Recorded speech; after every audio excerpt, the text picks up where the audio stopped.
Job and retirement are not two words that you normally see in the same sentence. But if you have the privilege to do what you love after working your main career, it can absolutely benefit your health, your mood, your well-being, and your sense of purpose. In this video, I'll share with you the best way to find a job in retirement and one that you love. So watch until the end.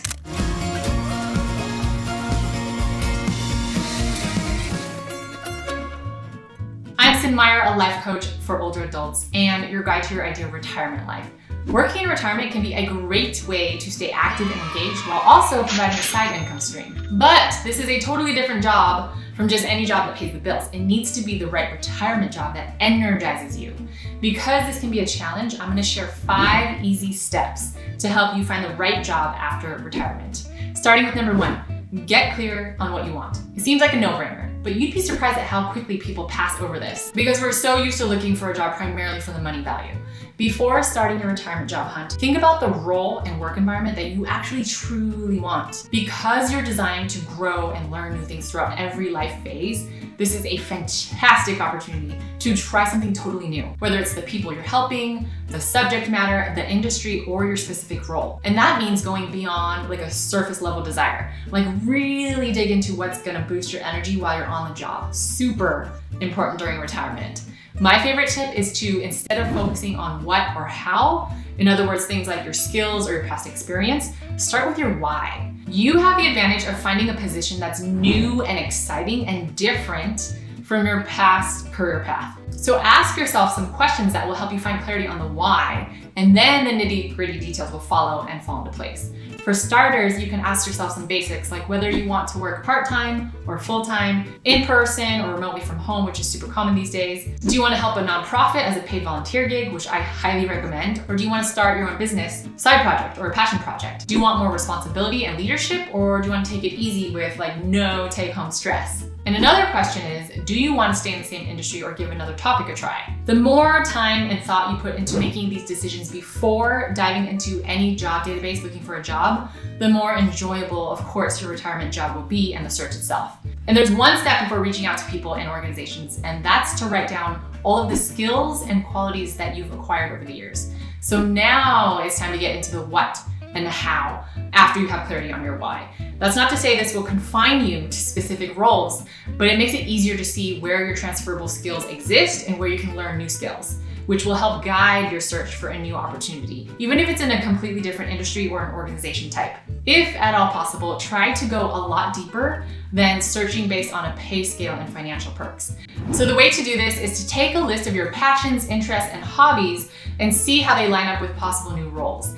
Another reason we suggest you start with your why is that most people get stuck in the how, where they limit themselves to past experiences and skill sets. Remember that you're designed to grow and pick up new skills and challenge yourself, and lifelong learning is a huge part of that. You're entitled to learning new things on the job, just like at any other age. So it's important to change that rhetoric and that limiting belief that's out there, and also to stop ageism. So let your purpose and passions fuel your search. They very well could translate into paid positions that teach you brand new skills. And then step number 3 is when the job hunting begins. And in retirement in particular, it's about reaching out to your network. Networking in general is a crucial part of any job search. In fact, a whopping 85% of jobs are secured through networking, which means that some jobs never even make it to the job market because so many businesses prefer to recruit from within, or they fill positions through referrals. In retirement, you have the luxury of reinventing yourself and not being confined to the pressure of a career building role, which is why I love recommending a paid volunteer opportunity, because it puts you in a totally different mindset, which is innately so much more enjoyable and valuable to you. You're basically looking for something to contribute to and put your energy toward because you want to and not because you have to. And that removes a lot of pressure and worry that normally keeps you from getting certain roles that you deep down want. So if you decide to make a complete career shift, which I highly recommend that you do, especially if it's passion focused, you can still benefit from reaching out to people in your current network. You never know which connections will become valuable or serendipitous. You just gotta be clear on what you're seeking out and put yourself out there. So ask around with friends, family, past coworkers, or even in your neighborhood, and go out and engage in the facilities and the places that interest you and excite you. And these days, with a lot of networking available online, you can also try reaching out to people that you don't know as you brainstorm and research attractive roles. You can reach out to anyone these days. Regardless of how you tackle networking, remember that when you step out of your comfort zone and explore new and exciting activities, This is the growth experience and challenge that can only benefit you and give you more confidence to try new things, which is the single most important way to steer clear of a repetitive, boring lifestyle in retirement. And number 4 is to tailor your resume. Your CV is the first impression that you make on a potential employer. And recruiters take, on average, only 6 seconds to scan a resume and decide whether you're a good fit or not. So even though it's a retirement job, it's still worth sprucing up your resume. A couple of tips to get the most out of your CV are to make sure it reflects the specific type of position you're looking for, like specifically match the keywords and the phrasing in the job description.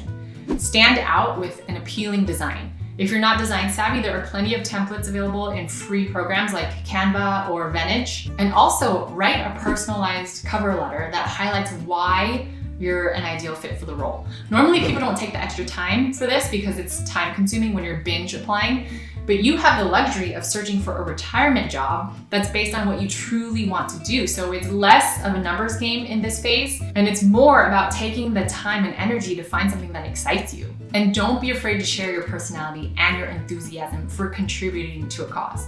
It matters more than any technical skill set. The tech stuff can always be learned. Basically, your resume and cover letter are the first potential thing that employers see when that official connection is made, so make it count. And lastly, be consistent. As always, take it one microstep at a time and work toward your goal of finding a job incrementally and consistently. It's a simple yet not easy process that requires regular effort, an open mind, and some patience. If you're wondering what the best way is to land a role and achieve your goal, it's to chip away at your goal daily, even if just a few minutes, consistently, until you find a role that you're excited about. Not only do most people give up too quickly or they don't work at it often enough, I hear a lot from older adults about how it seems like every employer is looking for someone younger or someone with more experience. But please do not let that discourage you. It's literally about the consistency in your effort. I see this success happen daily, and there's something so powerful about where you put your focus and your effort. And the results often show up where you don't expect it because you're giving yourself the chance to chip away at something daily. Your subconscious does a lot of the hunting and the delivering for you. But I digress. That's more about neuroscience, which is in another video. When it comes to finding a retirement position that's right for you, there are plenty of companies and organizations that are willing to take on team members who have years of valuable work and life skills. So don't underestimate or undervalue your experience and what you can contribute. If you want more details on this process, check out the description below and click on the article version to find some resources that are worth looking into when you're job hunting. The key to finding a job after retirement is being clear, intentional, and consistent. More importantly, remember that the best way to do just about anything is to stay active, follow your passions until something clicks. To sum up our 5 steps to finding a job after retirement, number 1, get clear on what you want. Number 2, list your skills and qualities. Number 3, reach out to your network, tailor your resume and cover letter, and be consistent, open-minded, and patient. You can offer immense value to the world through not only your experience and your skills, but also through your unique gifts, your passions, your wisdom, and your desire to help other people. If you found this video helpful, don't forget to like, share, and subscribe. It helps us do our job better, and it helps us understand what kind of content you want more of. So thank you so much for being here, and I will see you in the next video.